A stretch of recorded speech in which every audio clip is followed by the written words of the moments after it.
20 বছরের পরে আমরা কেমন যেন হঠাৎ করেই বড় হয়ে যাই। হাওয়ায় ভাসতে থাকা ফুরফুরে চঞ্চল জীবনটাই হঠাৎ যেন রেসপন্সিবিলিটি, কমিটমেন্ট, হার্ডওয়ার্ক এমন সব কঠিন কঠিন শব্দগুলো লাগাম লাগিয়ে দেয়। জীবনে ঠিক কি করতে চাইছি এটা বুঝতে বুঝতেই শখের বাক্সে তালা মেরে হাতে তুলে নিতে হয় দায়িত্ববোধের চাবি। কেমন যেন সবকিছুর ওপর থেকে হঠাৎ করেই বিশ্বাসটা উঠে যায়। সব সময় শান্তি খোঁজার এক আপ্রাণ চেষ্টা চলে মনে। শখের জিনিসগুলোর একটা লম্বা লিস্ট তৈরি হয় মাথায়, কারণ 20 পর বাবার কাছে শখের জিনিসটা চাইতে কেন জানি ভীষণ দ্বিধা বোধ হয়। ইঁদুর দৌড়ের এই খেলায় নিজেকে টিকিয়ে রাখার যুদ্ধে হাঁপিয়ে ওঠে মন।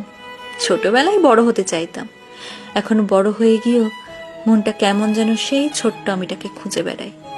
20 পর আমরা আসলেই বড় হয়ে যাই।